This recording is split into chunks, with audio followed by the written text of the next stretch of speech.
The sun hung low over the New Mexico territory in the spring of 1876, its golden rays stretching across the Llano Estacado like a painter's last stroke, casting long shadows over a sea of dust, sagebrush, and solitude. The plains were a merciless expanse, broken only by jagged mesas, their edges sharp as knives against the horizon, and the occasional skeleton of a steer, its bones bleached white by a sun that forgave nothing.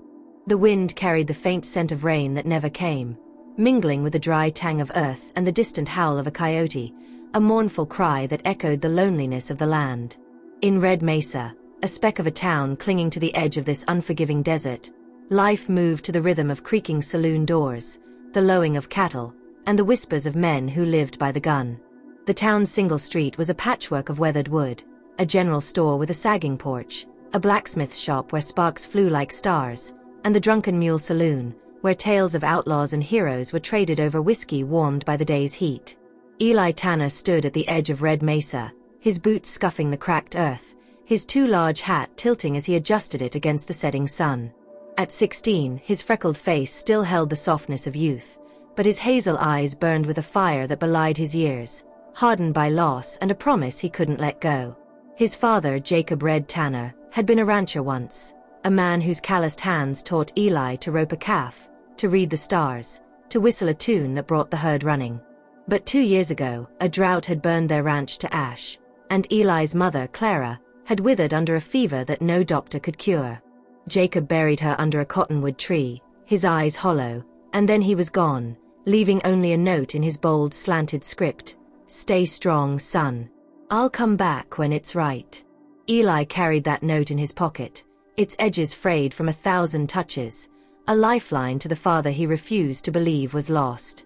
But whispers had drifted back to Red Mesa, carried by drifters and stagecoach drivers, of a bandit called Red Tanner, a man with a fiery beard and a colt that never missed, robbing payrolls and leaving bodies from El Paso to Santa Fe. Eli's hands tightened around the reins of his mare, Dusty, a wiry chestnut with a white blaze on her face and a stubborn streak that matched his own. He wore a patched denim shirt, a leather vest that hung loose on his lanky frame, and a single-action revolver he'd barely learned to shoot, a gift from Old Man Carver, the town's grizzled blacksmith who'd taken him in after Jacob left. Eli wasn't a cowboy. Not yet. His hands were too soft, his aim too shaky, but he'd saddled up to find his father, to pull him back from the edge of whatever darkness had claimed him, or at least to understand why he'd chosen a life of blood and dust. The $2,000 bounty on Jacob's head, plastered on wanted posters across the territory, was a constant shadow, drawing lawmen, bounty hunters, and trouble like flies to a carcass. Eli had seen the posters, Jacob's face sketched in harsh lines, his red beard stark against the paper, the words wanted, dead or alive, a knife in Eli's gut. Inside the Drunken Mule Saloon, the air was thick with tobacco smoke, the tang of sweat, and the low murmur of voices trading tales of the desert. Eli pushed through the swinging doors, his hat low to hide the nerves fluttering in his chest, his boots thudding on the warped floorboards. The saloon was a mix of hard faces, ranchers with hands like leather, drifters with eyes that never settled, and Lila, the barmaid, whose laugh could cut through the gloom like a blade. At a corner table, Old Man Carver nursed a whiskey, his white beard stained yellow from years of chewing tobacco, his eyes sharp despite the years etched into his face. "You sure about this, boy?" he rasped as Eli approached, his voice like gravel under a wagon wheel. "Your pa ain't the man you knew. Red Tanner's a ghost now, and ghosts don't come back easy." Eli's jaw tightened, his fingers brushing the note in his pocket, the paper soft as a prayer. "He's still my pa," he said, his voice steady despite the tremor in his heart. "I gotta know why he left. I gotta bring him home." Carver spat into a spittoon, the clang sharp in the smoky air. "You'll find trouble before you find him. The Lopez brothers are out there, mean as rattlers, and Molly Kane, that snake-eyed tracker, don't miss. They'll kill you just for being his kin." Eli's stomach twisted, but he held Carver's gaze. The Lopez brothers, twins with knives as quick as their tempers, had gutted a man in Tucson for $1 bet. Molly Kane, with a scar across her cheek and a reputation colder than a winter night, hunted men like wolves hunted elk. But Eli wasn't turning back. "I ain't scared," he lied, his voice cracking just enough to betray him. He left the saloon, the weight of eyes on his back, and mounted Dusty, riding out as the sun sank, painting the sky in shades of blood and gold, the desert swallowing the town behind him. The next morning, Eli rode south, the desert air cool against his skin, the horizon a cruel tease that seemed to retreat with every step. Dusty's hooves kicked up dust, the only sound besides the buzz of cicadas and the cry of a hawk circling above, its shadow a dark omen on the sand. His saddlebags were packed with jerky, a canteen, a tattered map stolen from Carver's shop, and a small knife he'd sharpened until it gleamed. The map was marked with hideouts, caves, shacks, and dry washes where outlaws might hole up, places Jacob might be. Whispers in Red Mesa had placed Jacob near the Pecos River, where he'd robbed a stagecoach, leaving a guard wounded and a strongbox empty. Eli followed the river's faint promise, his eyes scanning the ground for tracks, his hands clumsy but learning, guided by memories of his father teaching him to read the land. Look for the broken sage, the scuff of hooves, the way the dust settles. By noon, the sun was a hammer, beating down on Eli's shoulders as he reached a dry creek bed, its banks littered with broken wagon wheels and the bones of some forgotten beast, half buried in the sand. He dismounted, his boots crunching on gravel, and studied the ground, his heart quickening as he spotted a faint hoofprint, edged with fresh dirt, leading toward a cluster of mesquite trees. His father's lessons echoed. A fresh track means someone's close, Eli. Move quiet. Keep your eyes open. He tethered Dusty to a gnarled branch, his hand brushing the revolver at his hip, its weight unfamiliar but heavy with purpose. He crept forward, his breath shallow, the silence of the desert pressing against his ears like a warning. The trail led to a crumbling adobe shack, its roof sagging, its windows dark as empty sockets. Eli peered through a crack in the wall, his pulse racing like a runaway horse. Inside, a man sat at a rickety table, his back to the door, a red beard catching the dim light filtering through the shutters. Jacob. Eli's throat tightened, memories flooding back. His father's laugh as they rode across the ranch, the warmth of his hand ruffling Eli's hair, the way he'd point out constellations on clear nights. But the man in the shack was different, his shoulders hunched, his hands cleaning a Colt with a precision that spoke of a life shaped by violence, not cattle drives. Eli pushed the door open, the creak loud as a gunshot in the stillness.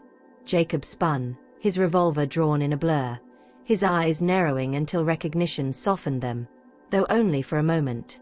"Eli," he whispered, his voice rough, like sand scraped across stone. He lowered the gun, but his gaze was wary, scanning the boy as if expecting a trap. "What the hell are you doing here, son?" Eli stepped inside, his boots scuffing the dirt floor, his voice cracking but firm. "I came to find you, Pa. You left me. Left everything." "Why?" Jacob's face darkened, his fingers tightening on the Colt, his red beard streaked with gray, his eyes haunted by something deeper than regret. "You shouldn't be here, Eli. This ain't your world." "It's yours," Eli shot back, his hands balling into fists, his chest tight with anger and longing. "You're Red Tanner now, robbing stagecoaches, maybe killing. That ain't the man who raised me." Jacob stood, his shadow looming over Eli, his voice low and heavy. "The ranch was gone, son. Your ma was gone. I had debts I couldn't pay, promises I couldn't keep. This life, it's all I got left." Eli's chest ached, torn between the father he loved and the outlaw he barely recognized. "Come back with me," he pleaded, his voice softening, almost a boy's again. "Red Mesa's still home. We can start over." Jacob's laugh was bitter, echoing in the small shack. "Home's a memory, Eli. And I'm too far gone to find it." Before Eli could argue, hooves thundered outside, a cloud of dust rising through the shack's cracks, the air thick with the promise of trouble. The Lopez brothers, their knives gleaming like fangs in the sunlight, dismounted with a grace that belied their brutality. "Red Tanner," one bellowed, his voice thick with a Mexican accent, sharp as the blade at his side. "Your head's worth $2,000, amigo. Come out or we burn you out." Jacob grabbed Eli, pulling him behind a crate, his revolver ready, his eyes scanning the door like a predator. "Stay down," he hissed, his voice a low growl. Eli's heart pounded, his own gun trembling in his hand, the weight of it suddenly real, the cold metal biting into his palm.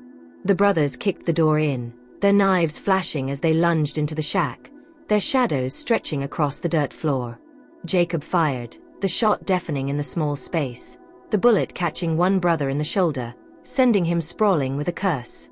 The other roared, his knife arcing toward Jacob, who dodged and tackled him to the ground, their bodies a tangle of fists and steel, dust rising like a storm around them. Eli scrambled to his feet, his revolver raised, his hands shaking as he aimed at the second brother, who broke free, his blade flashing toward Jacob's chest. "Stop!" Eli shouted, his voice cracking, and he fired, the recoil jarring his arm, the bullet grazing the man's leg. The brother stumbled, cursing in Spanish, and fled into the desert, leaving his wounded sibling groaning in the dust, blood pooling beneath him.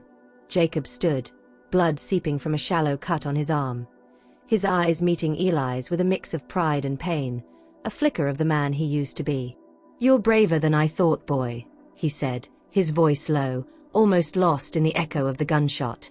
"But you gotta go. They won't stop coming." "I'm not leaving you," Eli said, his voice fierce, though fear gnawed at his gut like a hungry wolf. Jacob didn't answer, just grabbed his gear, a worn saddlebag, a canteen, a spare bandana, and led Eli out the back, where a black stallion was tethered, its coat gleaming like midnight. They mounted up, Jacob on the stallion, Eli on Dusty, and rode into the dusk, the desert swallowing their tracks, the weight of unspoken words heavy between them, the horizon a blur of crimson and shadow. The desert stretched endless and unforgiving, the days blending into a haze of dust and heat as Eli rode beside his father, their horses' hooves a steady drumbeat against the earth. Jacob was silent, his eyes scanning the horizon, his hand never far from his Colt, as if the desert itself might turn on them. Eli wanted to ask 1,000 questions. Why he'd left, what had broken him, if he ever thought of the ranch, but the words caught in his throat, choked by the distance that had grown between them. They camped in dry washes, under overhangs of red rock, sharing meager meals of jerky and hardtack, the crackle of the fire the only sound breaking the silence. At night, Eli lay awake, staring at the stars, his father's note await in his pocket, its words a promise he wasn't sure he believed anymore. Jacob led them to the Guadalupe Mountains, where a cave hid behind a curtain of mesquite, its entrance barely visible in the moonlight. The walls were etched with the marks of outlaws long gone, initials, dates, crude drawings of horses and guns, a testament to lives lived on the run. Inside, Jacob's gang waited, 3 men as rough as the land itself, their faces weathered by sun and sin. Cole was lanky, a sharpshooter with a scar across his lip that twisted when he smirked. Amos was a burly ex-miner, his fists like hammers, his laugh a rumble that shook the cave. Nate was younger, barely 20, with quiet eyes that held the same hunger for redemption Eli felt, his hands quick but untested. They eyed Eli warily, their fingers twitching near their guns, but Jacob's voice cut through the tension like a whip. "He's my son," he said, his tone leaving no room for argument. "He stays." Eli sat by a small fire, the cave's shadows dancing on the walls, the air thick with the smell of smoke and damp stone. Jacob knelt beside him, his red beard catching the firelight, his voice low as he outlined his plan. A stagecoach carrying payroll for a silver mine was due to pass through Diablo Canyon in 3 days, guarded by men loyal to Elias Vaughn, a mine owner whose wealth was built on stolen land and broken promises. The payroll was their ticket out, Jacob said, enough gold to pay off debts to a shadowy figure called the Broker, a name that made even Cole's smirk falter. Eli's stomach churned at the thought of his father planning another robbery, the blood on the shack floor still fresh in his mind, but Jacob's eyes held a desperation that kept Eli silent. "This is the last job, Eli," Jacob said, his hands gripping a tin cup of coffee, the steam rising like a ghost.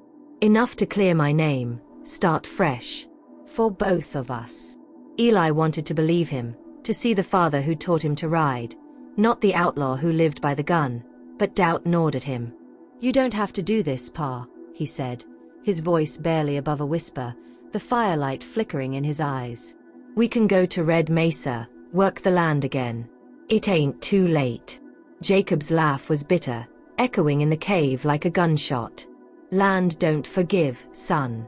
Neither do men like Vaughn. The brokers got me by the throat, and if I don't pay, they'll come for us both." Eli's heart sank, the note in his pocket feeling heavier, its words hollow now. He didn't know who the broker was, but the fear in Jacob's voice, the way the gang's eyes darted to the cave's mouth, told him the threat was real. He wanted to argue, to drag his father away from this life, but the words died on his lips as hooves echoed outside, sharp and sudden in the night. Molly Kane, the tracker, had found them, her silhouette sharp against the moonlight as she dismounted, her rifle gleaming like a promise of death.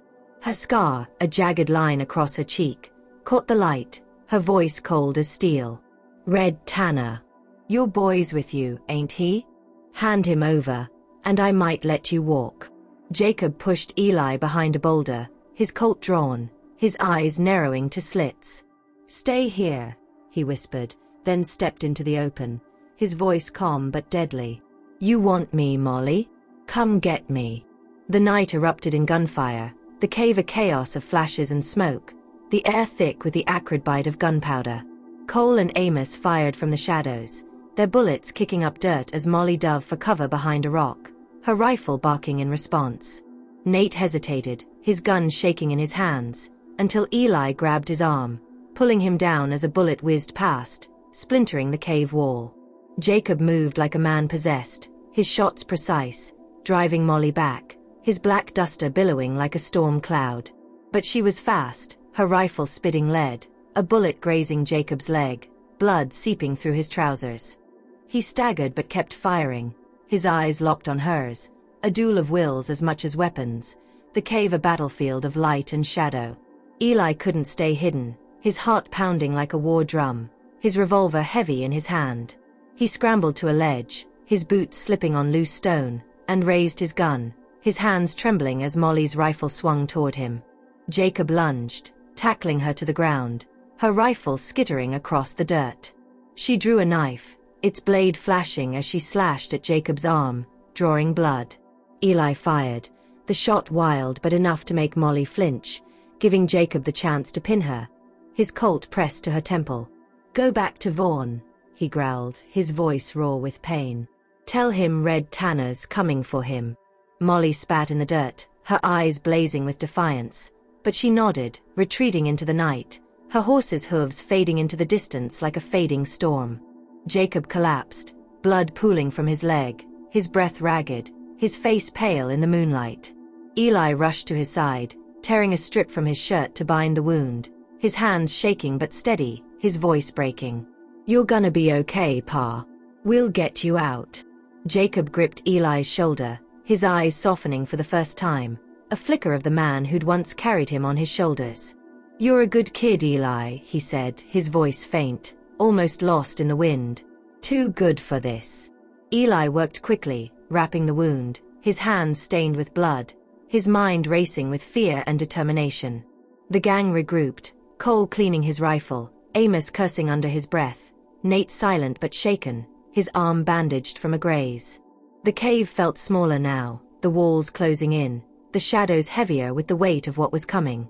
Jacob stood, leaning on Eli, his face set with a grim resolve. "We move at dawn," he said, his voice steady despite the pain. "Diablo Canyon. The stagecoach. It's our last chance." Eli didn't sleep that night, his eyes fixed on the stars visible through the cave's mouth, his father's note a burning weight in his pocket. He thought of Red Mesa, the cottonwood tree where his mother was buried, the ranch that had been home before it all fell apart. He wanted to believe Jacob's promise of a fresh start, but the blood, the guns, the fear in Nate's eyes told a different story. The desert didn't forgive, and neither did men like Elias Vaughn. Diablo Canyon was a narrow pass, its red rock walls rising like the jaws of some ancient beast, the air thick with the promise of ambush. The stagecoach job was set for noon, when the sun would be at its peak, blinding the guards and hiding the gang in the canyon's shadows. Jacob's plan was simple but risky. Block the pass with a fallen log, force the stagecoach to stop, and take the payroll before Vaughn's men could react. Eli rode with the gang, his stomach knotted. His father's note a constant reminder of why he was here. He didn't want the gold. He wanted his father back, the man who'd sung him to sleep under the stars, not the outlaw who lived by the gun. But as they reached the canyon, the reality of the plan sank in. The guards carried repeaters, their barrels gleaming in the sunlight, and Vaughn's reputation for ruthlessness meant they wouldn't surrender easily. They took positions in the canyon's shadows. Eli crouched beside Jacob behind a boulder, Dusty tethered nearby, her ears twitching at the distant rumble of wheels. "Pa," Eli whispered, his voice urgent, his hand gripping Jacob's arm. "We don't need this. Let's ride to Red Mesa, start over. Please." Jacob's eyes were hard, but a flicker of doubt crossed them, a crack in the armor he'd built. "It's too late, Eli," he said, his voice low, almost swallowed by the wind. "The brokers got me. If I don't pay, they'll come for us both." Eli's heart sank, the word broker a shadow he couldn't grasp, a name that carried more weight than Vaughn's men or the gold in the strongbox. Before he could argue, the stagecoach came into view, its wheels creaking, its driver cursing as he spotted the log blocking the pass. The guards, for men with rifles and hard eyes, scanned the canyon, their hands steady on their weapons. Jacob signaled, and Amos rolled the log into place, the wood crashing with a thud that echoed like a warning shot. The driver pulled the horses to a stop, the guards raising their rifles, their voices sharp in the still air.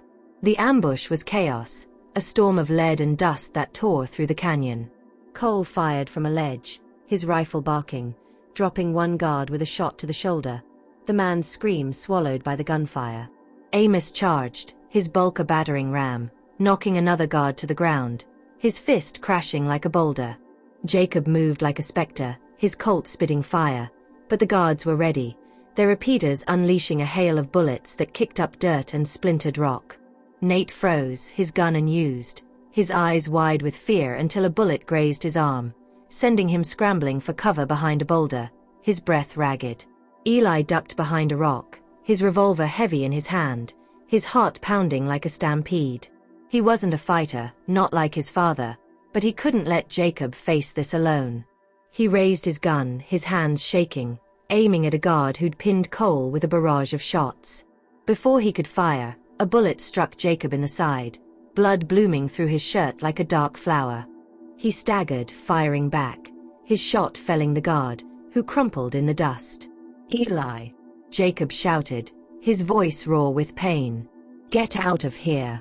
Eli didn't listen, his boots slipping on loose gravel as he ran to his father, dragging him behind a boulder as bullets ricocheted around them.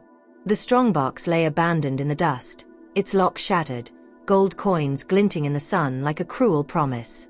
Cole and Amos fought on, their shots echoing, but the guards were too many, their rifles relentless, a storm that wouldn't break. Nate bolted, his horse galloping out of the canyon, his figure a blur in the dust, leaving the fight behind. Eli pressed his hands to Jacob's wound, blood warm against his fingers, his voice breaking as he tore another strip from his shirt. "Hold on, Pa. We'll get you out." Jacob's breath was shallow, his eyes distant, but he gripped Eli's hand, his fingers trembling. "I'm sorry, Eli," he whispered, his voice faint, like a candle flickering out. "I wanted to fix things for you." The air grew heavier, the sound of hooves thundering closer, a cloud of dust rising like a storm. Elias Vaughn rode into the canyon, flanked by a dozen men, their rifles gleaming like death's own promise. Vaughn was tall, his suit pristine despite the desert's grit, his eyes cold as winter ice. "Red Tanner," he called, his voice smooth but laced with venom. "You've cost me enough." Jacob pushed Eli down, his Colt raised with a trembling hand, blood dripping into the dust. "Stay away from my boy," he growled, firing a shot that grazed Vaughn's shoulder, the fabric of his suit tearing. Vaughn didn't flinch, his men opening fire, a barrage that tore through the air like a thunderclap. Jacob stood, shielding Eli, his body jerking as bullets found their mark, blood blooming across his chest, his duster stained dark. He fell, his eyes locked on Eli's, a final flicker of love and regret before they went still, his hand falling limp, the Colt slipping into the dust. Eli screamed, his voice lost in the gunfire, his revolver raised but useless, his hands shaking with grief and rage.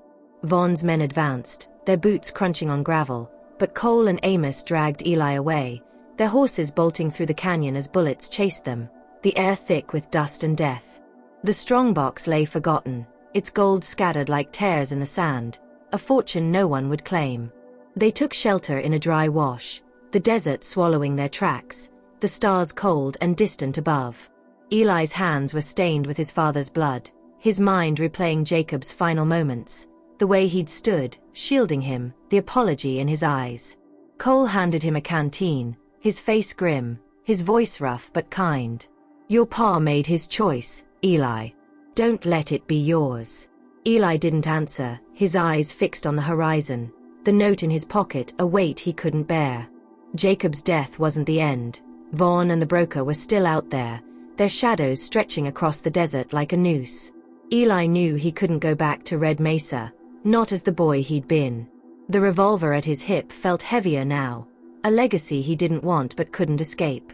They rode north, toward Bitter Creek, a town where whispers spoke of men who could hide an outlaw's son, a place where Eli might find answers or at least a moment to breathe. Cole and Amos rode in silence, their faces etched with the weight of the canyon's blood, their paths uncertain. In Bitter Creek, Eli stood at a crossroads, Dusty's reins in his hand, his father's hat low on his head, its brim worn from years of sun and wind. A wanted poster fluttered on a post, Jacob's face crossed out in red ink, the $2,000 bounty claimed by death. Eli tore it down, his jaw tight, his eyes burning with a fire that hadn't been there before, a mix of grief and resolve that would carry him forward. He mounted Dusty, the desert stretching vast and unyielding, a canvas of dust and possibility, its silence both a comfort and a challenge. Vaughn's name was a whisper in his mind, a promise of justice or vengeance, he wasn't sure which. The broker loomed larger, a shadow tying his father's fall to a web Eli couldn't yet see. He didn't know if he was a cowboy or an outlaw now, but he rode forward, the wind at his back. His father's note a weight he'd carry until the end, its words a faint echo, "Stay strong, son." The stars above were bright, but they offered no answers, only a path through the dust, one step at a time.